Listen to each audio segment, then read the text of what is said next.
¿Qué tal, amigos? ¿Cómo están? Qué alegría me produce el hecho de compartir estos momentos con la palabra de Dios para hoy. Espero que a ustedes también les produzca la misma alegría y estén dispuestos a compartir juntos este estudio apasionante del Evangelio de Lucas que estamos culminando. Si tiene su Biblia a la mano, vamos a comenzar la lectura bíblica.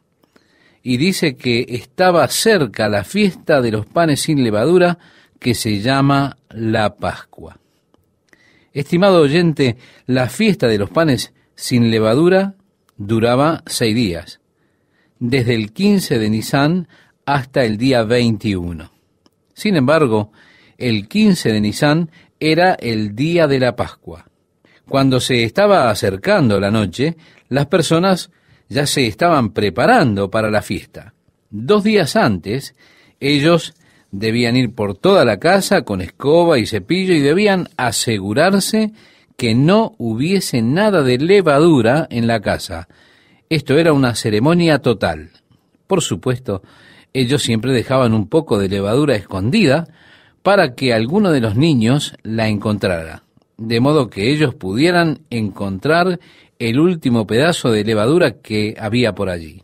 Así es que sacaban toda la levadura de la casa en preparación para la Pascua. Así es que esa fecha se acercaba.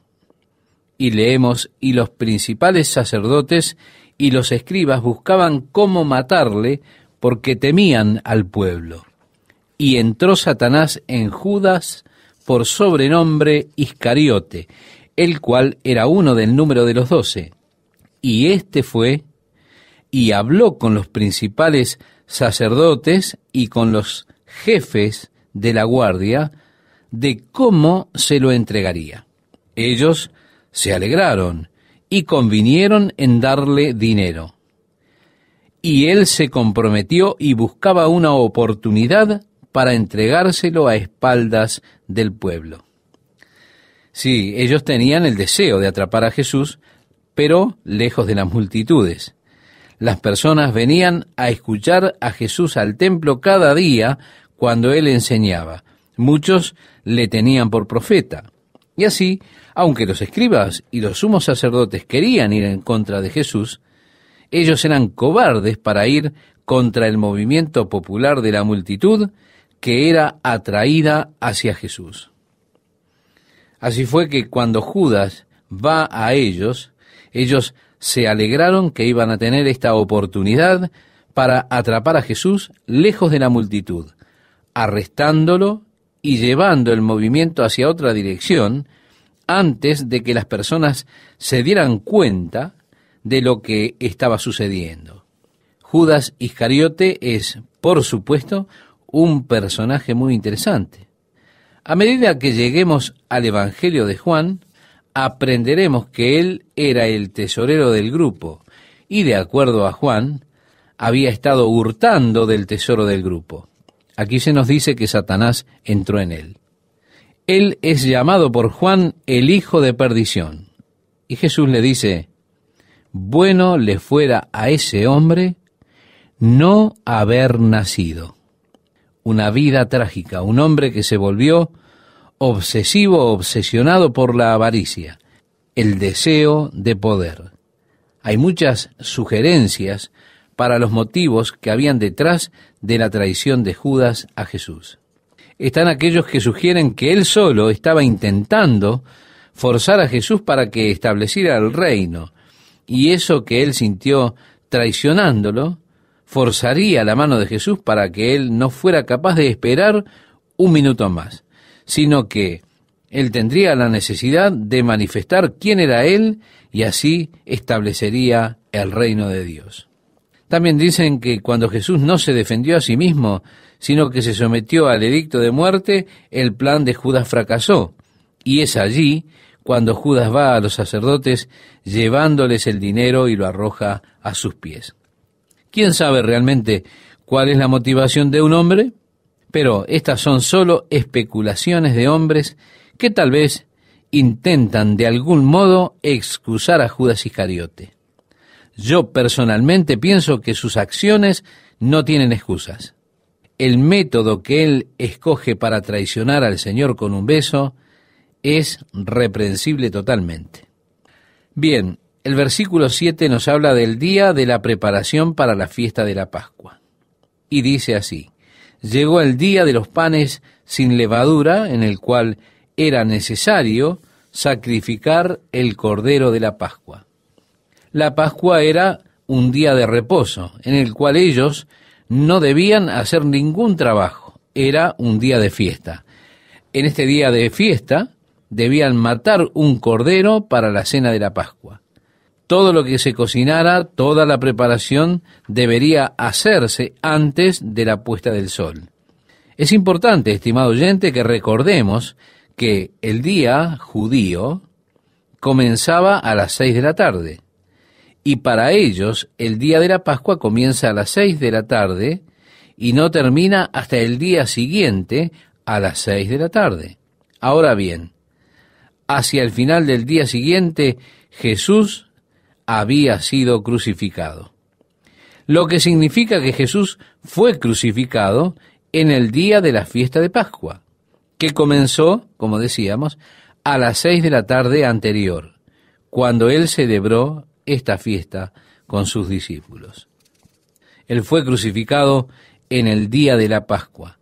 Esto es extremadamente significativo cuando usted recuerda que la Pascua era una fiesta conmemorativa para recordarles a los judíos cómo Dios había liberado a sus padres de la plaga de la muerte en Egipto. Cuando ellos siguieron las instrucciones de Dios y mataron al cordero y colocaron la sangre en el dintel de la puerta de sus casas y en los postes, para que cuando pasara el Señor a través de Egipto esa noche, cuando él viera la sangre sobre la puerta de sus casas, él pasaría por alto aquellas casas. Y así fue que él pasó por alto esas casas, y el primogénito fue salvado debido al sacrificio del cordero, el cordero por la casa. Esto era solo para esperar al Cordero de Dios que un día vendría y quitaría el pecado del mundo. Nuestro Cordero sacrificial, quien por su muerte, por su sacrificio, nos libró de la muerte. Así que esta fiesta de Pascua que los judíos celebraban era para mirar hacia atrás, pero también era para mirar hacia adelante y tiene su total cumplimiento en Jesús. El apóstol Pablo le escribe a la iglesia en Colosas acerca del día de reposo, acerca de las lunas nuevas, de los días santos. Por supuesto, la Pascua estaba relacionada con la luna nueva. Hablando con ellos acerca de esto, él dice: todo lo cual es sombra de lo que ha de venir, pero el cuerpo es de Cristo.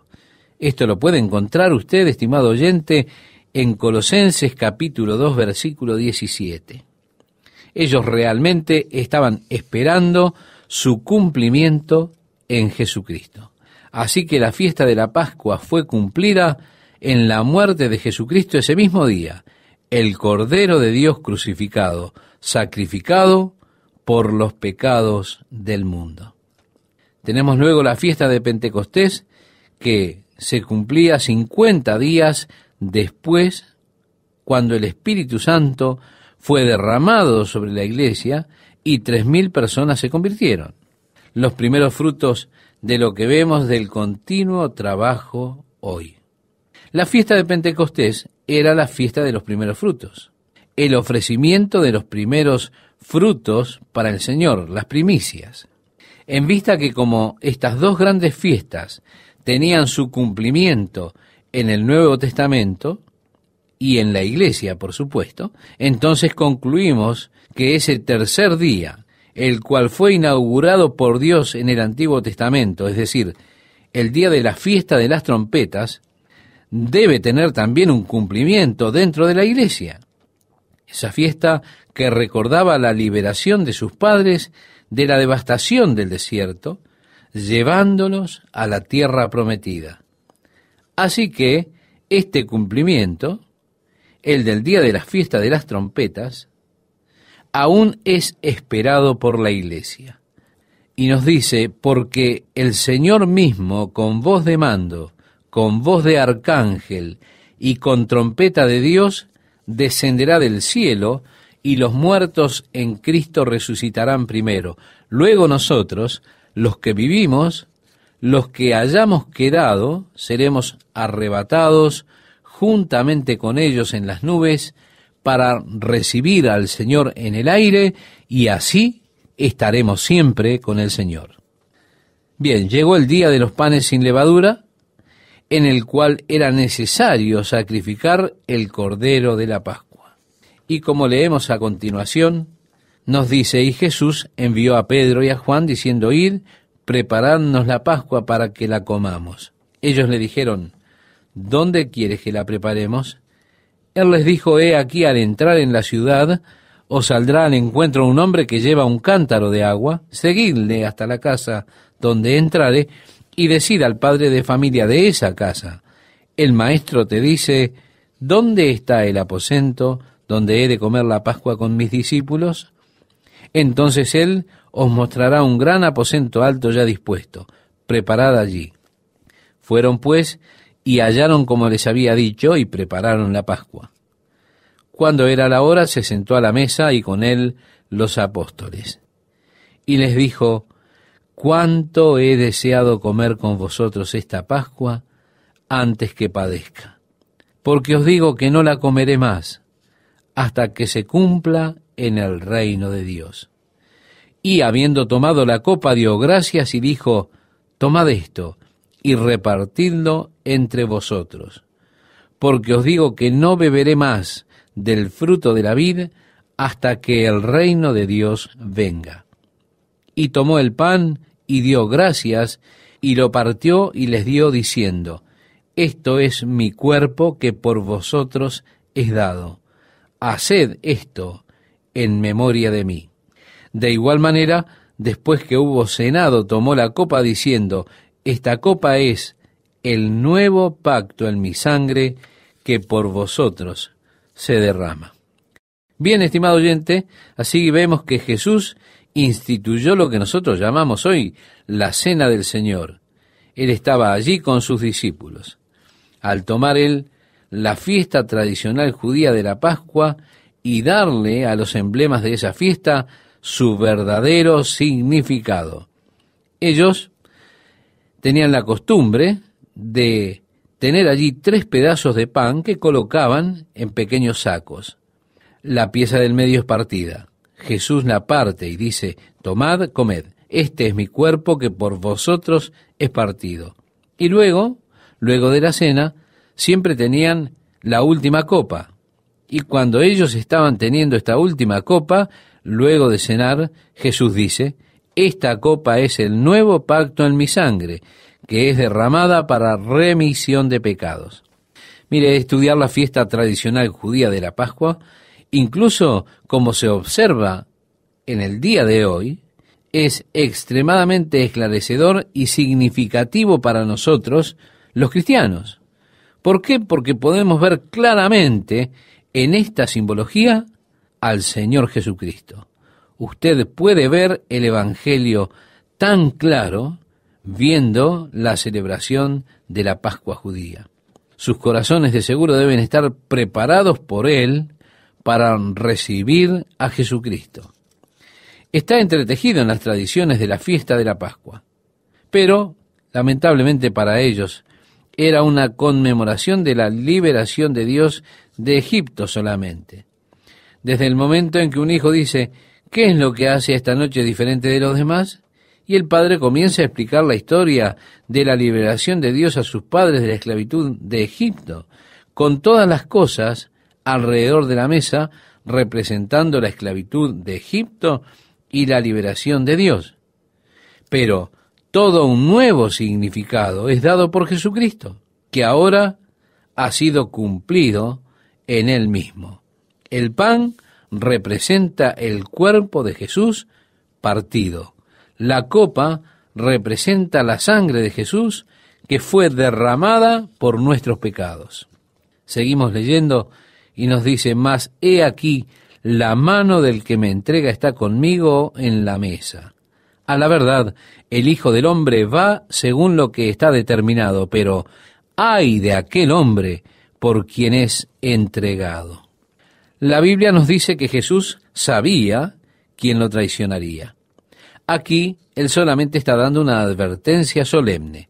Yo creo que con esta advertencia solemne, Judas aún tenía una posibilidad para retroceder de lo que él quería hacer. Entonces ellos comenzaron a discutir entre sí. ¿Quién de ellos sería el que había de hacer esto? Hubo también entre ellos una disputa sobre quién de ellos sería el mayor. Es algo triste, patético. Aquí está Jesús sabiendo que pronto habría de sufrir en la cruz. Él les está diciendo, miren, yo realmente quería comer esta cena con ustedes antes de mis sufrimientos. Este pan es mi cuerpo, que será partido por ustedes. Esta copa es mi sangre, que será derramada para remisión de pecados. Este es el nuevo pacto de Dios. ¿Y los discípulos? Ellos están argumentando entre ellos acerca de quién sería el mayor cuando se estableciera el reino. ¿Se da cuenta? Pero él les dijo, los reyes de las naciones se enseñorean de ellas y los que sobre ellas tienen autoridad son llamados bienhechores.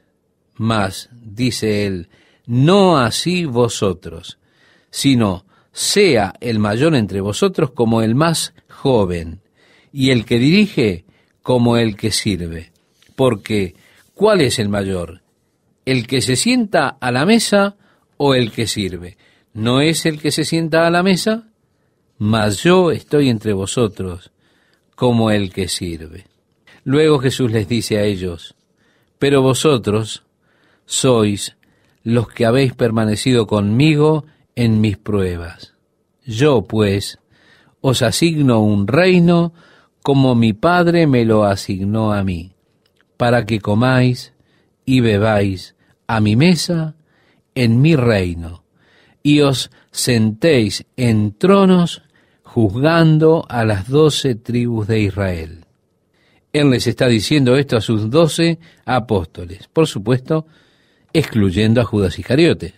Él les está diciendo a los apóstoles, y yo creo que es el apóstol Pablo el que toma el lugar de Judas, a pesar de que la iglesia escogió a Matías.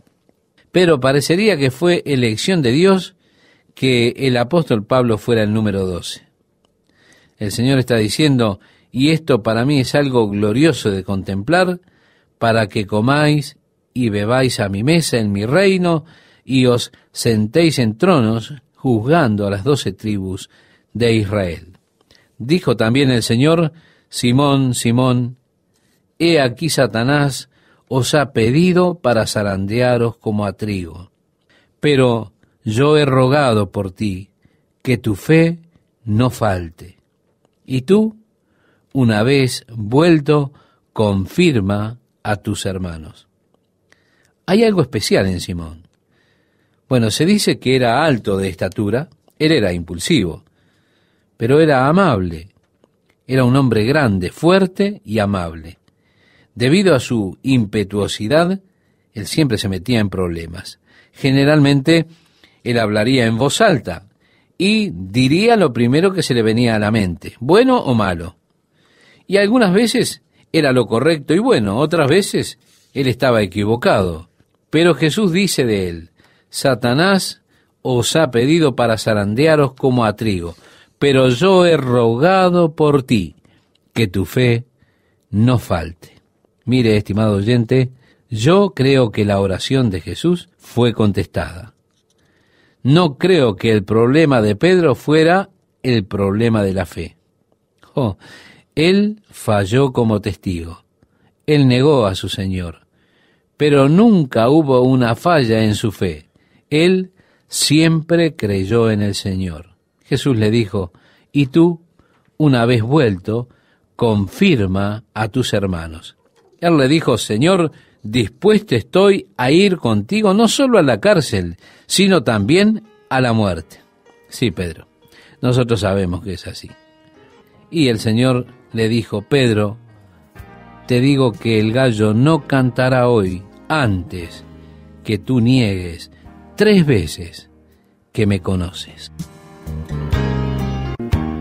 ¿Qué tal, amigos? Es un placer estar nuevamente con ustedes compartiendo la palabra de Dios para hoy.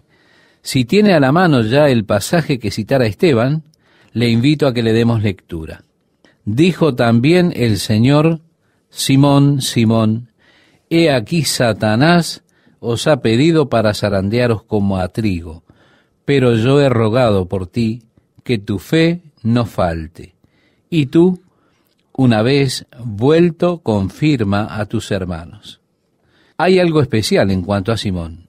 Se dice que él era de gran estatura física. Era un hombre impulsivo, amoroso, simplemente un grandote, fuerte y amoroso hombre. A causa de su impetuosidad, él se metía en problemas. Con frecuencia hablaba lo que le venía a la mente, fuese correcto o incorrecto. En ocasiones era correcto y muy bueno. A veces estaba muy equivocado. Pero Jesús dijo de él: Satanás os ha pedido para zarandearos como a trigo, pero yo he rogado por ti que tu fe no falte. Creo, estimado oyente, que la oración de Jesús fue respondida. Yo no creo que el problema de Pedro fuese problema de fe. Él falló como testigo, negó a su Señor, pero nunca tuvo una falla en su fe. Él siempre creyó en el Señor. Por eso Jesús le dice: y una vez vuelto, fortalece a tus hermanos, confirma a tus hermanos. Seguimos leyendo, el versículo 33 nos dice: Él le dijo: Señor, dispuesto estoy a ir contigo no solo a la cárcel, sino también a la muerte. Claro, Pedro, sabemos que estás dispuesto. Él le dijo: Pedro, te digo que el gallo no cantará hoy antes que tú niegues 3 veces que me conoces. Y a ellos dijo: cuando os envié, sin bolsa, sin alforja y sin calzado, ¿os faltó algo? Ellos dijeron: nada. Y les dijo: pues ahora el que tiene bolsa, tómela, y también la alforja, y el que no tiene espada, venda su capa y compre una, porque os digo que es necesario que se cumpla todavía en mí aquello que está escrito. Y fue contado con los inicuos, porque lo que está escrito de mí tiene cumplimiento. Ahora, aquí es cuando Él les envía al ministerio y los envía de 2 en 2. Jesús les está diciendo: mirad, antes yo los envié, hice provisión para ustedes, pero ahora saldrán de nuevo pronto y yo no voy a estar allí esta vez. Las cosas van a ser diferentes, van a ser duras. Antes a ustedes los recibieron, pero luego van a ser rechazados. Van a estar en prisión, ante las cortes, van a tener persecución. Si realmente va a ser duro. Entonces ellos dijeron: Señor, aquí hay 2 espadas. Y Él les dijo: basta. En otras palabras, ustedes realmente no entienden, pero igualmente lo harán. Jesús no les está diciendo que salgan y hagan guerra en contra del mundo con espadas. Él está simplemente indicando la dificultad de ese ministerio que habrán de enfrentar luego de que Él se vaya lejos de ellos. Ahora, en el versículo 37, Él dijo: esas cosas deben ser cumplidas en mí, lo que la Escritura declara. Jesús tenía absoluta confianza en las profecías, declarando deben ser cumplidas. Estimado oyente, usted puede tener la misma absoluta confianza en la palabra profética. Usted puede saber que lo que la Escritura dice se debe cumplir. Ahora, muchas veces cometemos equivocaciones cuando nos metemos a adivinar en cómo habrá de cumplirse. Mucho daño se ha hecho con este tema de la profecía por causa de las conjeturas del hombre.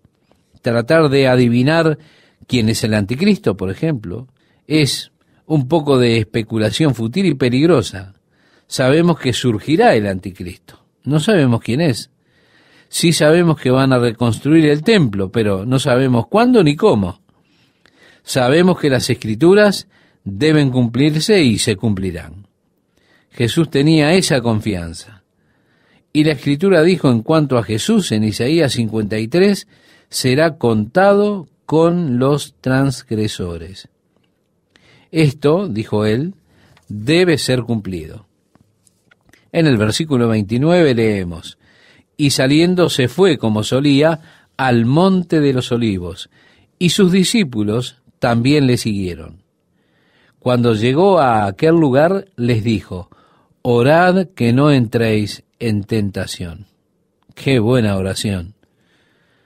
Orar diciendo, Señor, ayúdame a no entrar en tentación. Y él se apartó de ellos a distancia como de un tiro de piedra, y puesto de rodillas, oró diciendo, Padre, si quieres, pasa de mí esta copa, pero no se haga mi voluntad, sino la tuya. Y se le apareció un ángel del cielo para fortalecerle, y estando en agonía, oraba más intensamente, y era su sudor como grandes gotas de sangre que caían hasta la tierra. Cuando se levantó de la oración y vino a sus discípulos, los halló durmiendo a causa de la tristeza, y les dijo, ¿por qué dormís?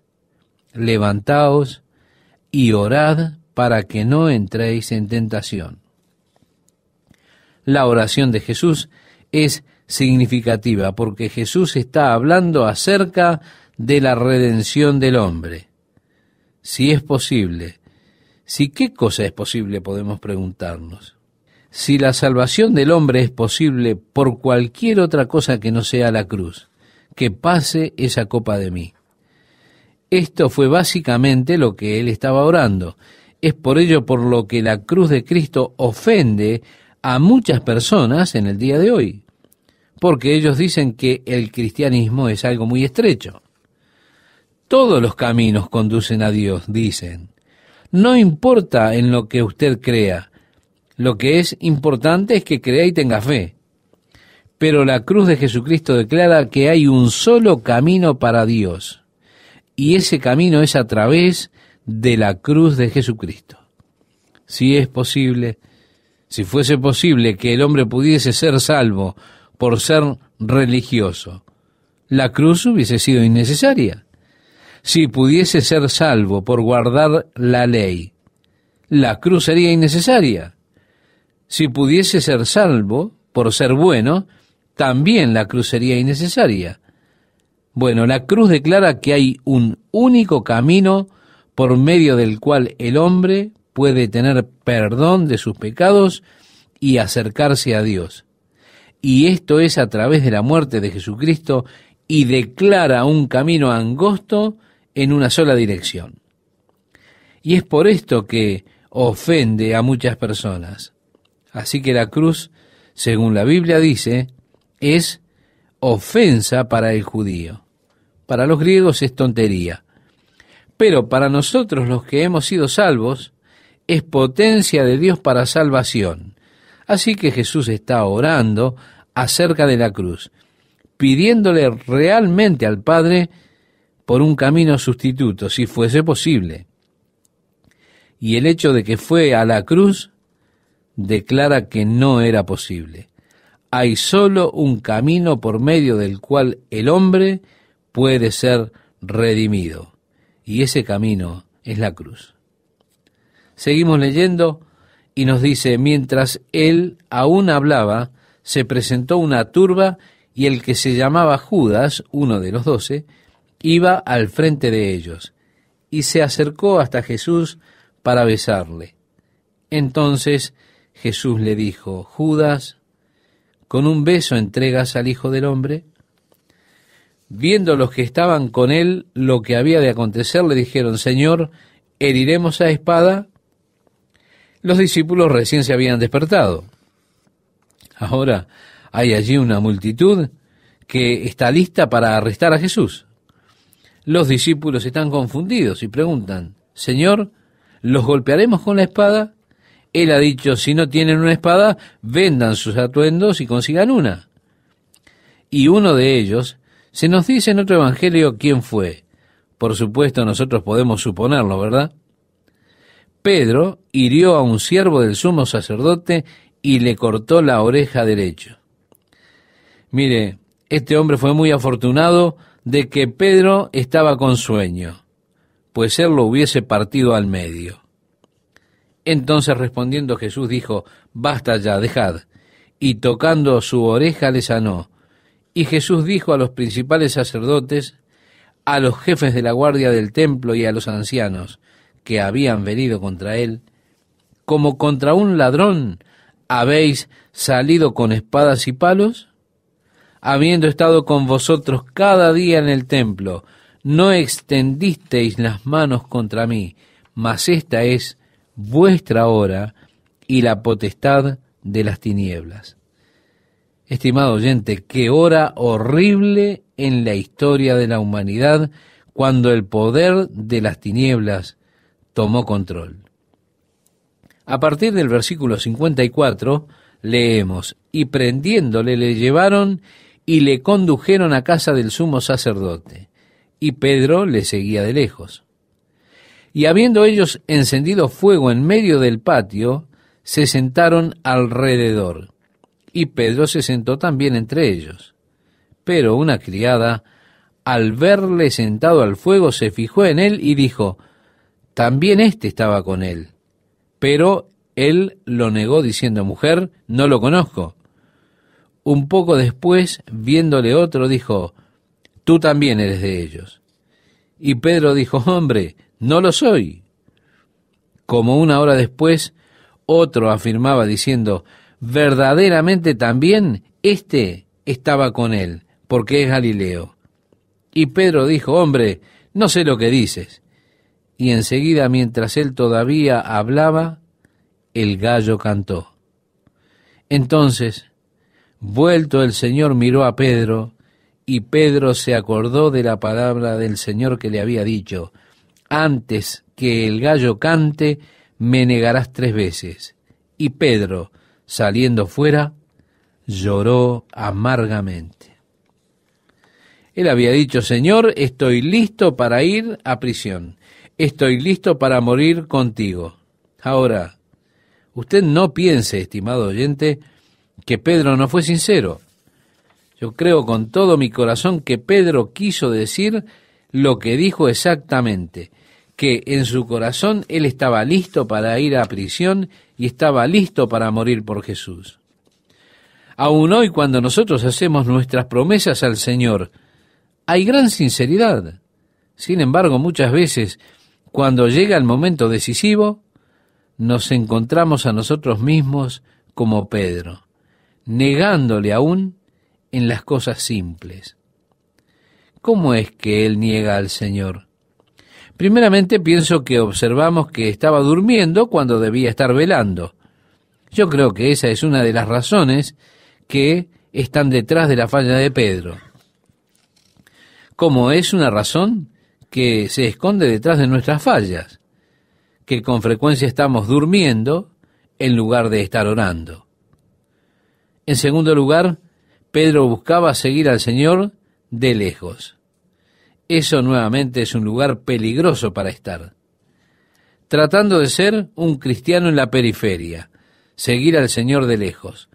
No haciendo un compromiso profundo y total, sino simplemente diciendo, oh sí, pienso que es grandioso ir a una iglesia y está muy bien, la gente debería hacerlo, ¿se da cuenta?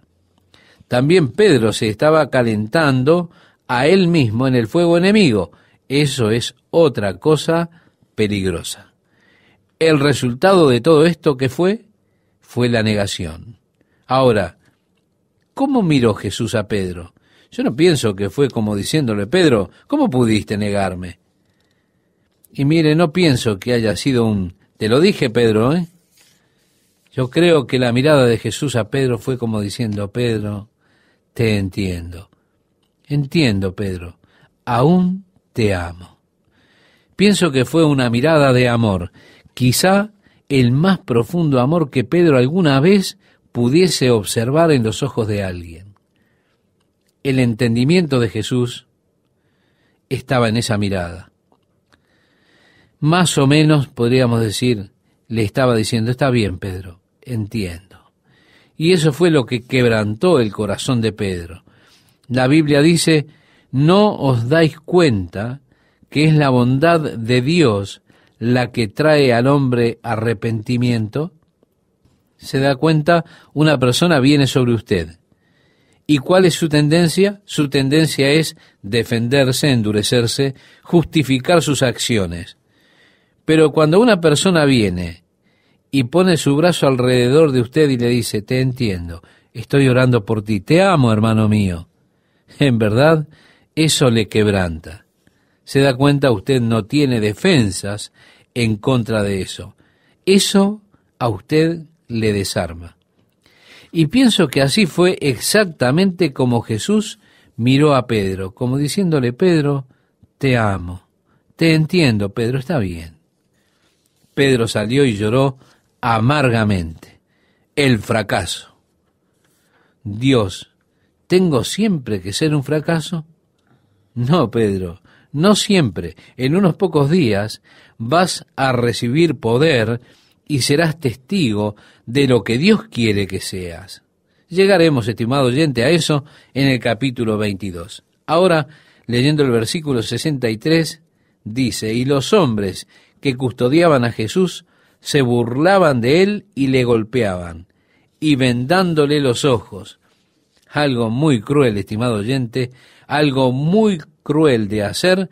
¿Por qué? Porque el cuerpo está maravillosamente diseñado, construido, de modo que cuando vemos venir un golpe, hay un reflejo natural del cuerpo, un movimiento que trata de amortiguar ese golpe. En el fútbol americano, el jugador es lastimado cuando es golpeado de manera que él no puede ver. Usted puede saltar de una mesa y no lastimarse porque lo espera, se está afirmando para ello. Usted está doblando las rodillas y da con esto cuando golpea. Con todo puede dar un paso bajando el cordón de una vereda y romperse una pierna si es que usted no se da cuenta de que el cordón está allí. Lo mismo con un golpe. Si usted está vendado, usted no puede ver venir el golpe. Entonces, no está capacitado para moverse. No está preparado para esquivarlo. Y esto hace que usted sea golpeado con toda la fuerza. Y créame, eso sí que duele. Así es que le vendaron y luego comenzaron a golpearlo a Jesús. Su rostro comenzó a desfigurarse. Al comenzar a surgir esos chichones, los ojos comenzaron a ennegrecer, los bultos comenzaron a aparecer producto de los golpes que recibía. Isaías el profeta nos dice que su rostro estaba tan golpeado que cuando lo examinaron no le podían reconocer como un ser humano. Y él dijo, apartamos de él el rostro. Mirarle era algo tremendo. No podríamos soportarlo. Como que se acobardaba y cerraba sus ojos y se daba vuelta. Usted no puede mirar, está conmocionado. Y agrega la Escritura, y le golpearon. Le golpeaban el rostro y le preguntaban diciendo, profetiza, ¿quién es el que te golpeó? Como dijo él, esta es vuestra hora, este es el poder de las tinieblas. Y vemos al hombre entonces de la peor manera. El versículo 66 nos dice, cuando era de día, se juntaron los ancianos del pueblo, los principales sacerdotes y los escribas, y le trajeron al concilio diciendo, ¿eres tú el Cristo? Dínoslo. Verá, no estaba permitido para ellos congregarse hasta que fuera de día. Así que lo retuvieron a Jesús, y en cuanto fue de día, se reunieron con él y le dijeron, ¿eres tú el Mesías? Dínoslo. Y les dijo, si os lo dijere, no creeréis. Y también si os preguntare, no me responderéis, ni me soltaréis. Pero desde ahora el Hijo del Hombre se sentará a la diestra del poder de Dios. Dijeron todos, ¿luego eres tú el Hijo de Dios? Y él les dijo, vosotros decís que lo soy. Entonces ellos dijeron, ¿qué más testimonio necesitamos? Porque nosotros mismos lo hemos oído de su propia boca. Es un gusto estar con ustedes, amigas y amigos de la palabra de Dios para hoy. Bien, si ya tiene a la mano el pasaje que citaba Esteban, le invito a que lo leamos juntos. Dice así: levantándose entonces toda la muchedumbre de ellos, llevaron a Jesús a Pilato y comenzaron a acusarle diciendo: a este hemos hallado que pervierte a la nación y que prohíbe dar tributo a César, diciendo que él mismo es el Cristo, un rey. Note usted, estimado oyente, su acusación contra Jesús era una blasfemia. Tú estás diciendo que eres el Hijo de Dios. Esa era la verdadera acusación. Cuando lo trajeron a Pilato para acusarlo ante él, ellos no hicieron esta acusación ante Pilato. ¿Por qué? Porque ellos sabían que Pilato desecharía esta acusación. Él diría: ese es un problema de ustedes. Son sus propias supersticiones religiosas. No vengan aquí a la corte romana con eso.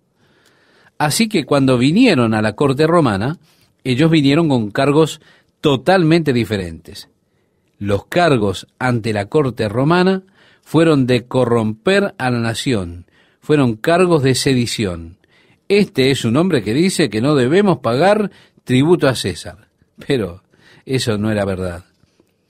Jesús dijo: dad al César lo que es del César. Luego también ellos lo acusaron a él de declararse a sí mismo de ser el rey de los judíos.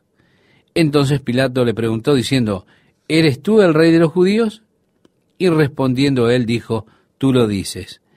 Y Pilato dijo a los principales sacerdotes y a la gente: ningún delito hallo en este hombre. Pero ellos porfiaban diciendo: alborota al pueblo, enseñando por toda Judea, comenzando desde Galilea hasta aquí. Galilea era el lugar donde todas las rebeliones en contra de Roma tenían su comienzo. Así que, colocándolo a él en Galilea, buscaban colocarlo en el corazón de la rebelión en contra de Roma. Ellos dijeron: alborota al pueblo, enseñando por toda Judea, comenzando desde Galilea hasta aquí. Era una de esas palabras que se ponen de moda, por la cual ellos tenían la intención de que Pilato se pusiese mal. En el verso 6 leemos: entonces Pilato, oyendo decir Galilea, preguntó si el hombre era Galileo, y al saber que era de la jurisdicción de Herodes, le remitió a Herodes, que en aquellos días también estaba en Jerusalén. Recordemos, este Herodes es Herodes Antipas. Y el relato bíblico dice: Herodes, viendo a Jesús, se alegró mucho porque hacía tiempo que deseaba verle, porque había oído muchas cosas acerca de él, y esperaba verle hacer alguna señal. Y le hacía muchas preguntas, pero él nada le respondió. Este, estimado oyente, es el Herodes que había decapitado al primo de Jesús, es decir, a Juan el Bautista. Jesús no tenía absolutamente nada para decirle.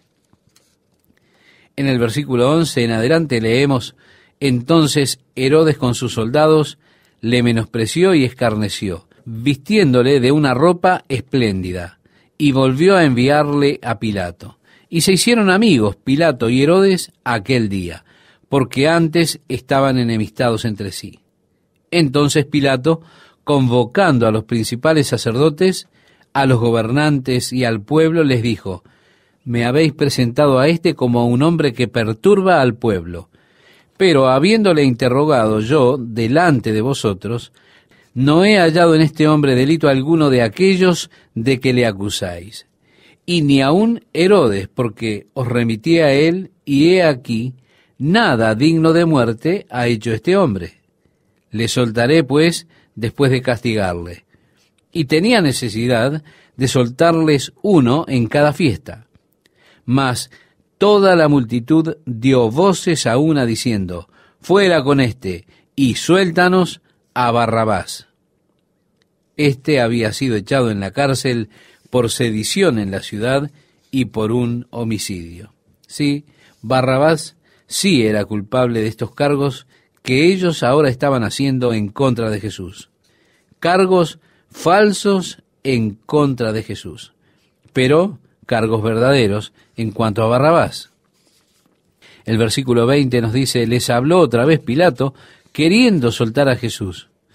Pero ellos volvieron a dar voces diciendo: crucifícale, crucifícale. Él les dijo por tercera vez: pues qué mal ha hecho éste. Ningún delito digno de muerte he hallado en él. Le castigaré, pues, y le soltaré. Mas ellos instaban a grandes voces, pidiendo que fuese crucificado. Y la trágica escritura, y las voces de ellos y de los principales sacerdotes prevalecieron. Qué triste cuando las voces de los malvados prevalecen, ¿verdad?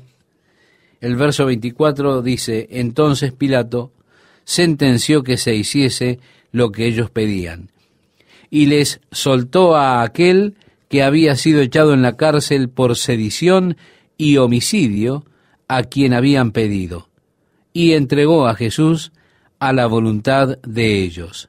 Y llevándole, tomaron a cierto Simón de Cirene, que venía del campo, y le pusieron encima la cruz para que la llevase tras Jesús. Aquí tenemos la típica procesión romana. Era que ellos tenían a 4 soldados romanos, 2 iban delante y 2 iban atrás, y el prisionero iba en medio de ellos. Luego uno de los soldados guiaría la procesión. El soldado que guiaba la procesión tenía un cartel con la acusación en contra de la persona que sería crucificada. En este caso, el letrero decía: el rey de los judíos.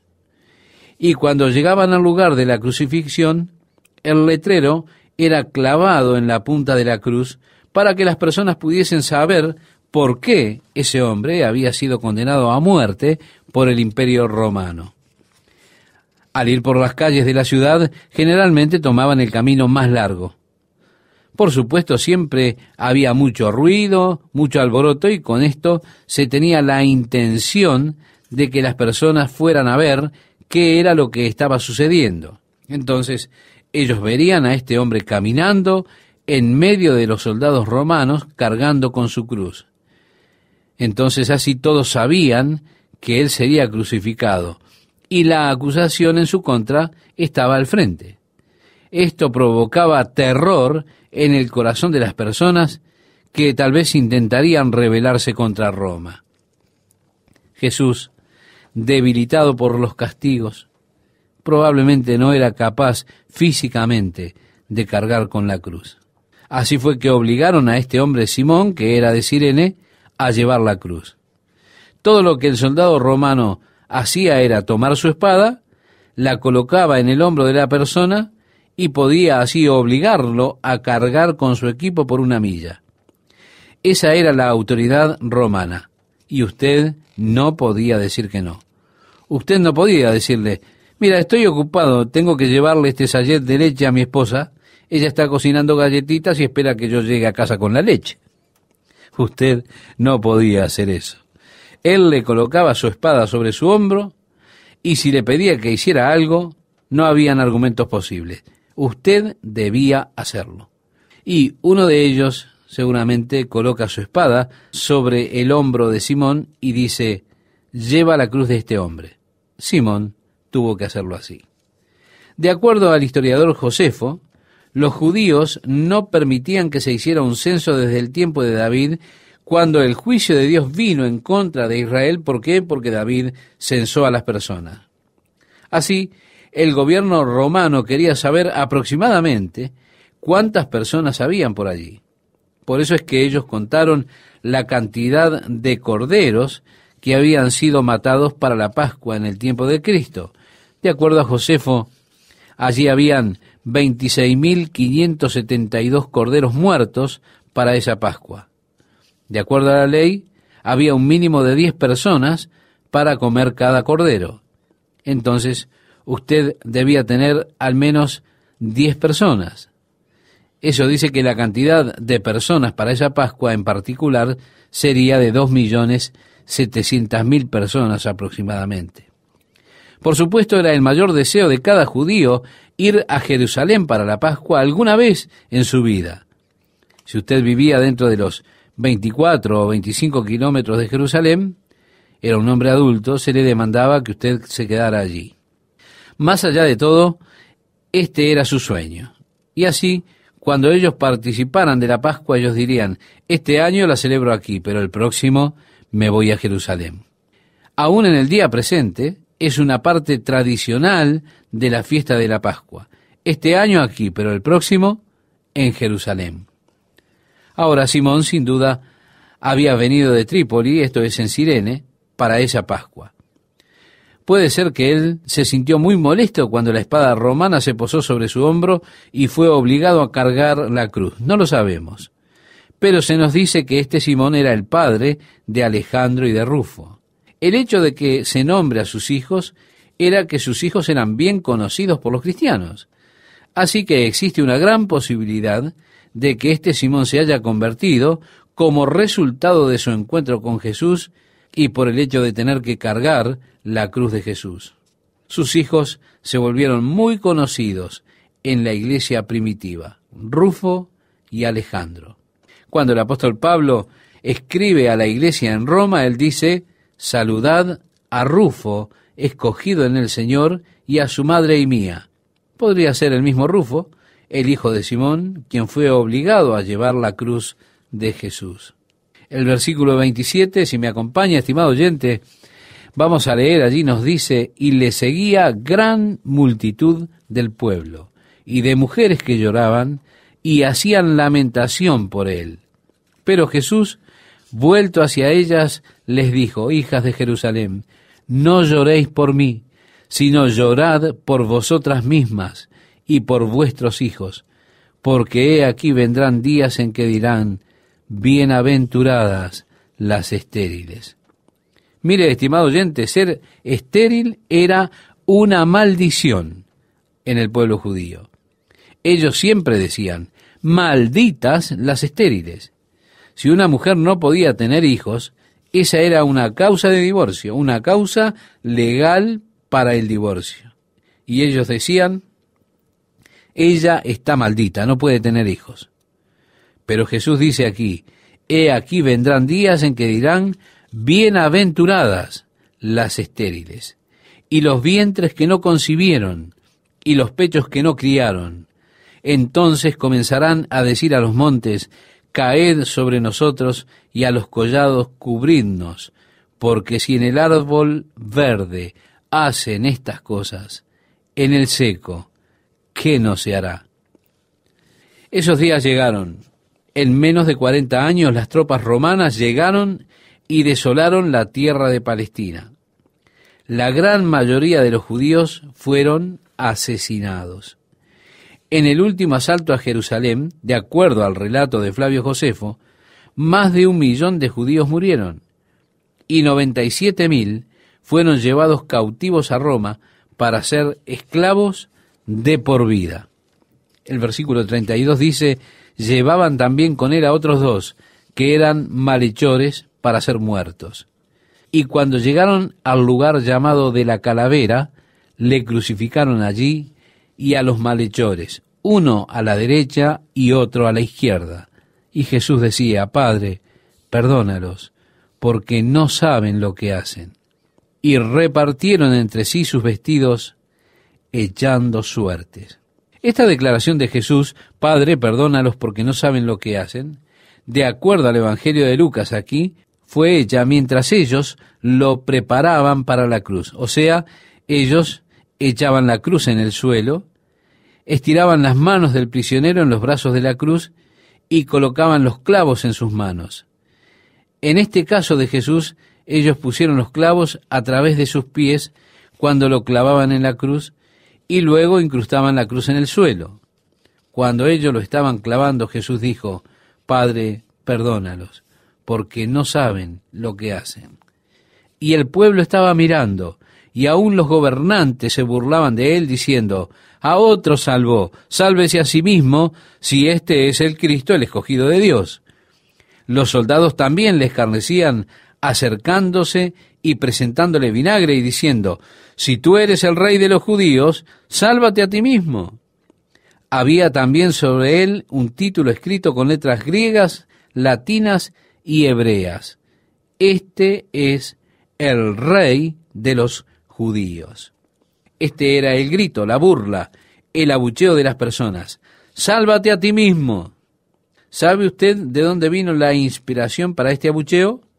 Vino desde el fondo mismo del infierno. Si Jesús se hubiera salvado a sí mismo, Él no podría salvarlo a usted. Sí, créame, este grito vino desde el fondo del infierno.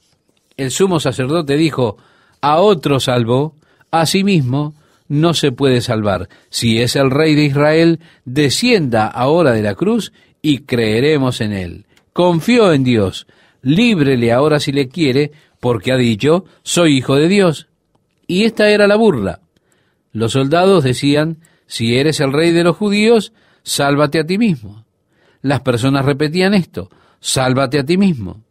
El verso 39 nos dice: y uno de los malhechores que estaban colgados le injuriaba diciendo: si tú eres el Cristo, sálvate a ti mismo y a nosotros.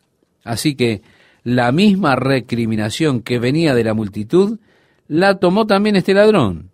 Durante el tiempo de grandes experiencias físicas, experiencias emocionales, las emociones aparecen en la superficie, y allí está esta multitud de personas comenzando a actuar como personas que se encuentran en medio de una multitud.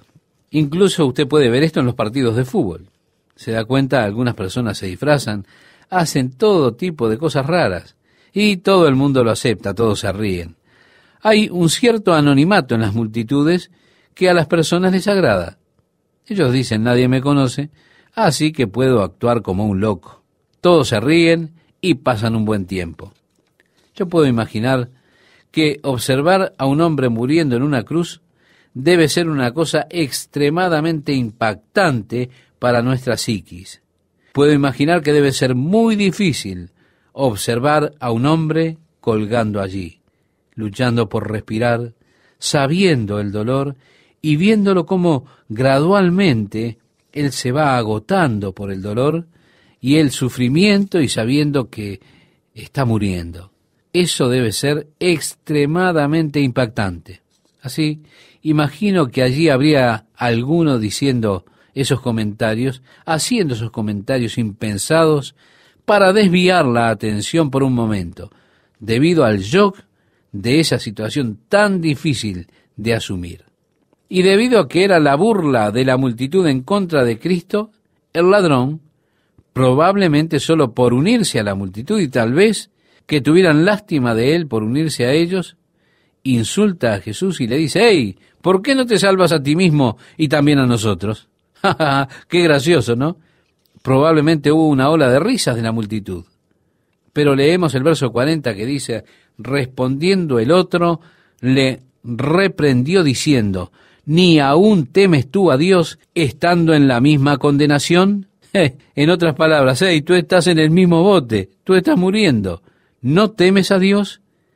Es la hora de la muerte. ¿No te das cuenta que pronto enfrentaremos el juicio de Dios? ¿No le temes a Dios? Y agrega: nosotros, a la verdad, justamente padecemos, porque recibimos lo que merecieron nuestros hechos, mas éste ningún mal hizo. Pilato dijo: no hallo falta en él. El ladrón testificó: él no ha hecho ningún mal. Judas dijo: he traicionado a sangre inocente. El verso 42 leemos acerca de este ladrón: y dijo a Jesús: acuérdate de mí cuando vengas en tu reino. Ahora es interesante preguntarse: ¿cómo sabía él que Jesús era rey? Porque en la cruz estaba escrito: el rey de los judíos.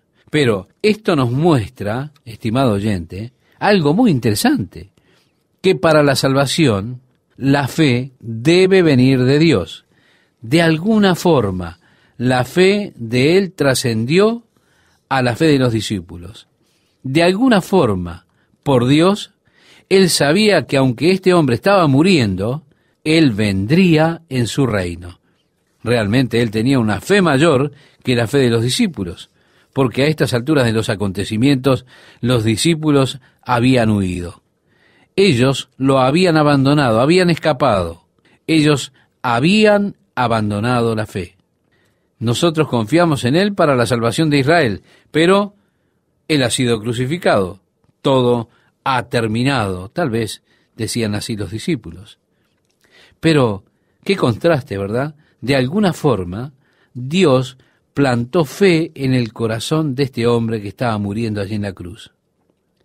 Leemos en el libro, en la carta que le escribe el apóstol Pablo a los Efesios, en el capítulo 2, los versículos 8 y 9, donde nos dice, porque por gracia sois salvos por medio de la fe, y esto no de vosotros, pues es don de Dios, no por obras, para que nadie se gloríe.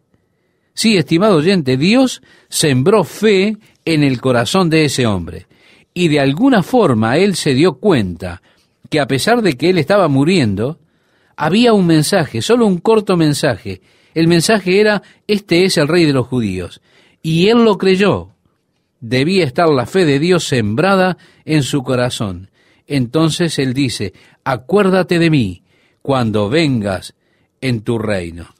Él no dijo, ¿me honrarás? Ni dijo, ¿me exaltarás?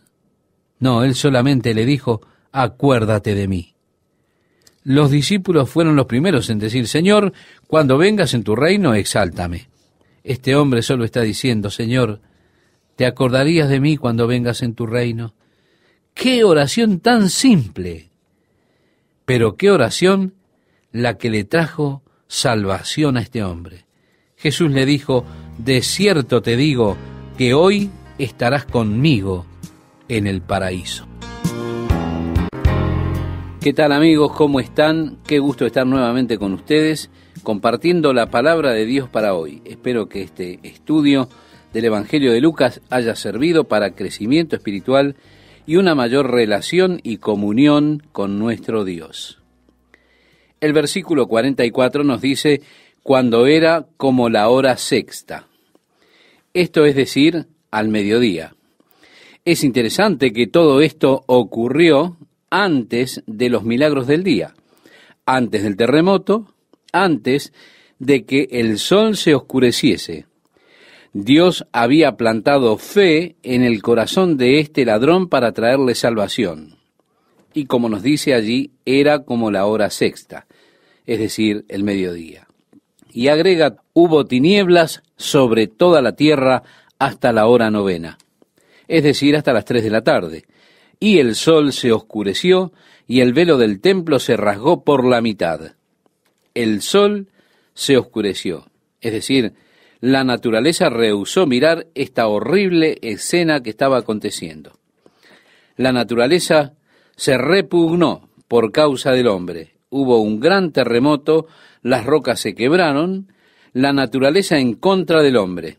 Si no fuese que Dios la refrenó, estoy seguro de que la naturaleza hubiese destruido al hombre en ese momento por tan aborrecible crimen. El velo del templo se rasgó por la mitad. En otro evangelio se nos dice, de arriba a abajo. Y déjeme decirle cuán significativo es esto. El velo del templo era un testimonio de cuán inaccesible era Dios para el hombre. Ningún hombre se atrevió a entrar más allá del velo, excepto el sumo sacerdote, en ese único día del año que le estaba permitido entrar. Y luego de muchos sacrificios y lavamientos, y con gran reverencia y temor, teniendo esas campanitas atadas a los bordes de su atuendo, y una cuerda atada alrededor de su pie, de manera que aquellos que estaban fuera del velo podían escuchar las campanas tintineando allí dentro. Pero si ellas se detenían, entonces jalaban al hombre hacia afuera por su pie, sabiendo que había entrado a la presencia de Dios con alguna mancha, y Dios entonces le castigó con la muerte.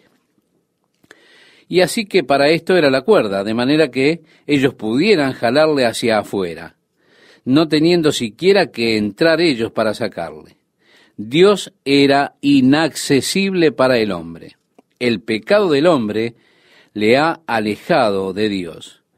Pero, como nos dice la palabra de Dios, no se ha acortado la mano de Jehová para salvar, ni se ha agravado su oído para oír. No obstante, el pecado ha separado a la gente de Dios, y el velo representa esa separación del impío de Dios. Ahora, con la muerte de Cristo, el camino fue hecho mediante el cual el hombre ahora puede venir a Dios. Dios rasgó el velo de arriba abajo, como diciendo, vengan, vengan, está abierto el camino. El camino está ahora hecho a través de Jesucristo para ustedes, para mí, para poder estar aptos, para venir directamente a Dios. Entonces Jesús, clamando a gran voz, bueno, Lucas no nos dice qué dijo él, sino que los otros evangelios son los que lo dicen. Él clama, consumado es. Luego de esto ocurrieron aquellas cosas que usted, estimado oyente, puede leer en este capítulo 23, desde el versículo 46 al capítulo 24, versículo 11, donde nos termina diciendo que las mujeres María Magdalena, Juana y María, madre de Jacobo, y las demás con ellas, le dijeron a los apóstoles que Jesús había resucitado.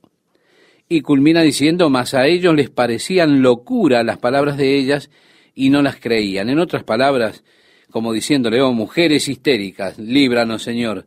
Simplemente ellos no creyeron. Continúa la lectura en el capítulo 24, versículo 12, diciéndonos, pero levantándose Pedro, corrió al sepulcro y cuando miró dentro, vio los lienzos solos y se fue a casa maravillándose de lo que había sucedido. Y he aquí 2 de ellos iban el mismo día a una aldea llamada Emaús, que estaba a 60 estadios de Jerusalén, e iban hablando entre sí de todas aquellas cosas que habían acontecido. Sucedió que mientras hablaban y discutían entre sí, Jesús mismo se acercó y caminaba con ellos, mas los ojos de ellos estaban velados para que no le conociesen. Así que Dios puso una especie de anteojera sobre ellos para que no le reconocieran. Y les dijo, ¿qué prácticas son estas que tenéis entre vosotros mientras camináis? ¿Y por qué estáis tristes? Respondiendo uno de ellos, que se llamaba Cleofás, le dijo, ¿eres tú el único forastero en Jerusalén que no has sabido las cosas que en ella han acontecido en estos días? Entonces él les dijo, ¿qué cosas? Y ellos le dijeron, de Jesús Nazareno, que fue varón profeta, poderoso en obra y en palabra delante de Dios y de todo el pueblo, y cómo le entregaron los principales sacerdotes y nuestros gobernantes a sentencia de muerte y le crucificaron. Pero nosotros esperábamos que él era el que había de redimir a Israel. Ellos hablan en tiempo pasado, pero nosotros esperábamos que él era el que había de redimir a Israel. Y ahora, además de todo esto, hoy es ya el 3er día que esto ha acontecido. Amigo, usted debe ser un extranjero, no sabe las cosas que han pasado por aquí. Es lo que le decían en otras palabras a Jesús. Estaba este hombre, Jesús de Nazaret, un gran hombre, poderoso en Dios. Iba por allí haciendo bienes, trajo esperanza, teníamos esperanza. Confiábamos que él iba a ser aquel que nos trajese liberación, pero le crucificaron y ahora es el 3er día. El versículo 22 dice, aunque también nos han asombrado unas mujeres de entre nosotros, las que antes del día fueron al sepulcro, y como no hallaron su cuerpo, vinieron diciendo que también habían visto visión de ángeles, quienes dijeron que él vive. Y fueron algunos de los nuestros al sepulcro, y hallaron así como las mujeres habían dicho, pero a él no le vieron. Entonces él les dijo, oh insensatos y tardos de corazón para creer todo lo que los profetas han dicho. ¿Qué fue lo que él hizo? Él los lleva justo de regreso a la palabra de Dios, de regreso a las profecías. ¿No era necesario que el Cristo padeciera estas cosas y que entrara en su gloria? Y comenzando desde Moisés y siguiendo por todos los profetas, les declaraba en todas las Escrituras lo que de él decían. Nunca me olvidaré de Cleofás por no escribirlas. Este es uno de los mensajes de Jesús por el que yo, estimado oyente, daría todo lo que tengo por haberlo escuchado. ¿Cómo hubiese amado haberle escuchado a él comenzar con Moisés e ir a través del Antiguo Testamento y traer todo lo que las Escrituras que se relacionaban con él decían? 300 profecías que se han cumplido con su nacimiento, vida, muerte y resurrección. Oh, ¿qué daría por tener este sermón grabado, por Dios? El versículo 28 nos dice, llegaron a la aldea a donde iban, y él hizo como que iba más lejos, mas ellos le obligaron a quedarse diciendo, quédate con nosotros, porque se hace tarde y el día ya ha declinado. Entró pues a quedarse con ellos. Y aconteció que estando sentado con ellos a la mesa, tomó el pan y lo bendijo, lo partió y les dio. Entonces les fueron abiertos los ojos y le reconocieron, mas él se desapareció de su vista. Es interesante para mí que esto fue cuando le alcanzaron el pan. Allí fue que ellos le reconocieron. Es posible que entonces ellos hayan visto en sus manos las marcas de los clavos y sus ojos fueron abiertos. Luego él desaparece de la vista de ellos, es decir, se esfumó. Y se decían el uno al otro, ¿no ardía nuestro corazón en nosotros mientras nos hablaba en el camino y cuando nos abría las Escrituras? Estimado oyente, quiero hacerle una pregunta. ¿Ha tenido usted alguna vez un corazón ardiente al leer la palabra de Dios?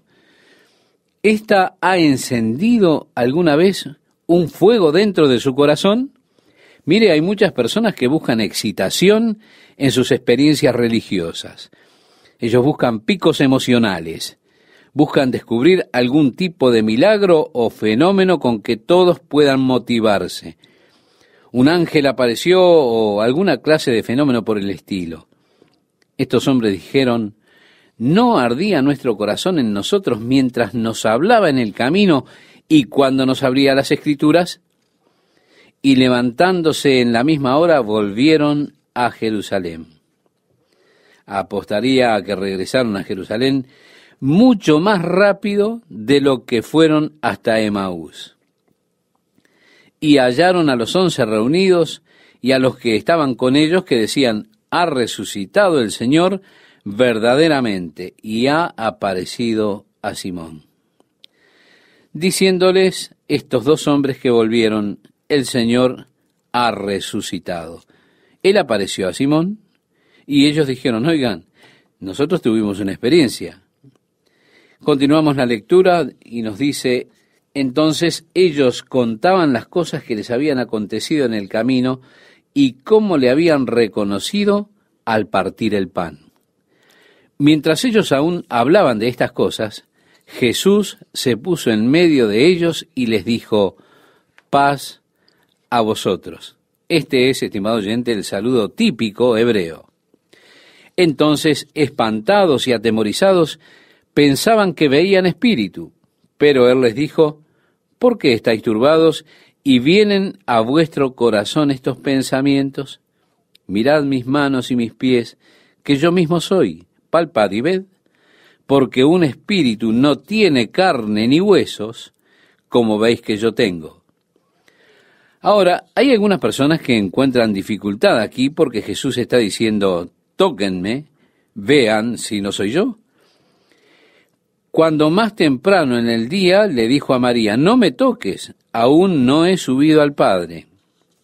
Pero las palabras de Jesús a María, no me toques, esas palabras, no me toques, para mí son una pobre traducción del griego. En el griego se lee mejor, no me abracen o no me tomen. María estaba ya tocándole. Ella, sin lugar a dudas, había asido de él, como diciendo, no voy a dejarte ir. Pero él dijo, no te aferres a mí, María. Ve y dile a mis discípulos que estoy resucitado. Así que no fue ese no me toques una cosa mística. Él está diciendo, mira, abrácenme, vean si soy yo. Los fantasmas no tienen carne y huesos como ustedes ven que yo tengo. Y diciendo esto le mostró las manos y los pies, y como todavía ellos de gozo no lo creían y estaban maravillados, les dijo, ¿tenéis aquí algo de comer? Entonces le dieron parte de un pez asado y un panal de miel, y él lo tomó y comió delante de ellos.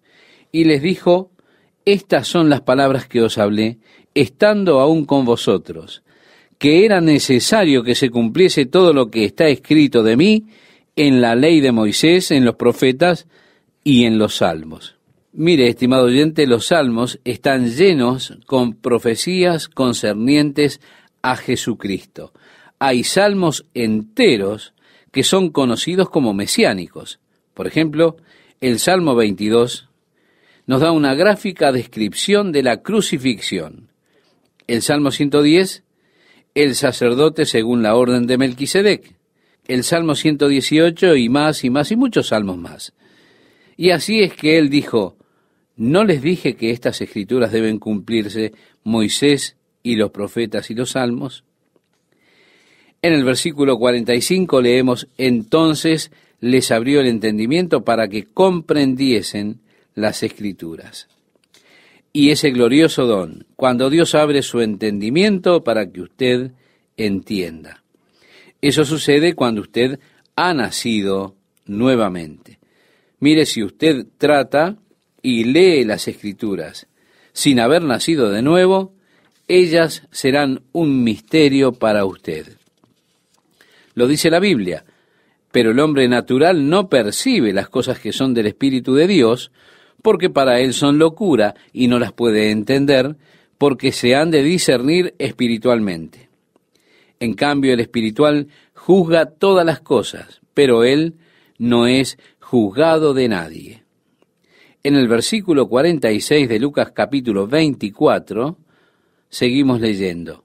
Y les dijo, así está escrito, y así fue necesario que el Cristo padeciese y resucitase de los muertos al tercer día, y que se predicase en su nombre el arrepentimiento y el perdón de pecados en todas las naciones, comenzando desde Jerusalén. Y vosotros sois testigos de estas cosas. Bueno, él está comisionándolos para que vayan y prediquen arrepentimiento y remisión de los pecados en todas las naciones. Y mirad, envío la promesa de mi Padre sobre ustedes, les decía el Señor. Esta es la promesa, sin duda, hecha a Joel en el 2 capítulo de la profecía de Joel, cuando él dijo, y en los últimos días, dice el Señor, derramaré mi espíritu sobre toda carne. Continuando con nuestro capítulo 24 de Lucas, el verso 49 nos dice, he aquí, yo enviaré la promesa de mi Padre sobre vosotros, pero quedaos vosotros en la ciudad de Jerusalén, hasta que seáis investidos de poder desde lo alto. La promesa es la promesa del Espíritu Santo. Pero ellos debían esperar en Jerusalén hasta que esta promesa fuese cumplida.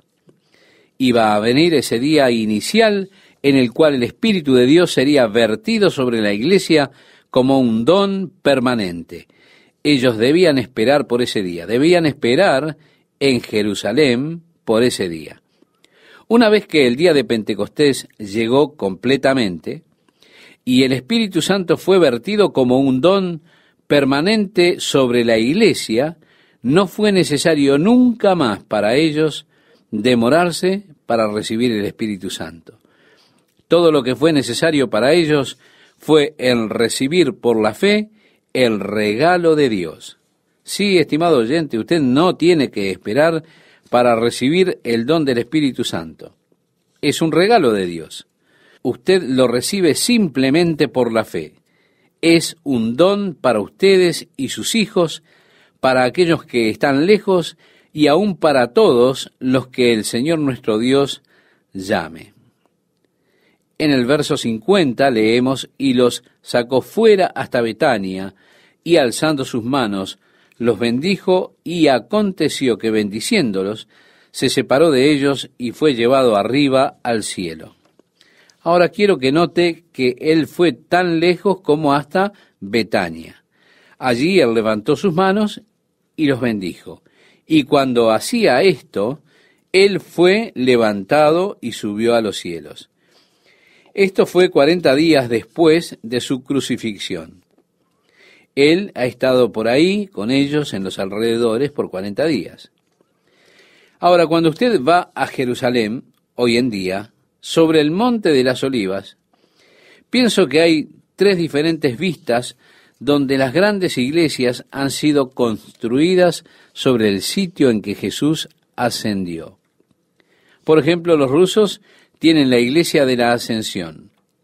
Los luteranos también tienen la iglesia de la Ascensión y la iglesia católica también tiene la iglesia de la Ascensión. Todos están allí en la cima del Monte de las Olivas. Y en una de ellas ellos le mostrarán las huellas que él dejó en la roca cuando ascendió a los cielos.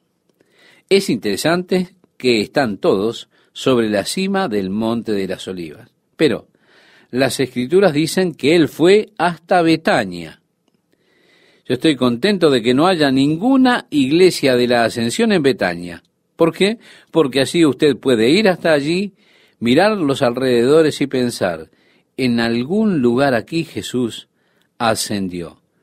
¿Dónde él ascendió? No es lo importante, sino el hecho de que él ascendió desde Betania. Ellos, después de haberle adorado, volvieron a Jerusalén con gran gozo y estaban siempre en el templo alabando y bendiciendo a Dios. Amén. Estaban ellos de continuo en el templo, lo que significa que cuando el Espíritu Santo descendió sobre la iglesia, estaban probablemente en uno de los cuartos del templo, porque fue 10 días después de esto que el Espíritu Santo descendió. Y el hecho de que estuviesen continuamente a diario en el templo, alabando y bendiciendo a Dios, significa que este fenómeno probablemente tuvo lugar justo allí en el templo, en alguno de los cuartos del templo donde se congregaban para adorar y alabar a Dios.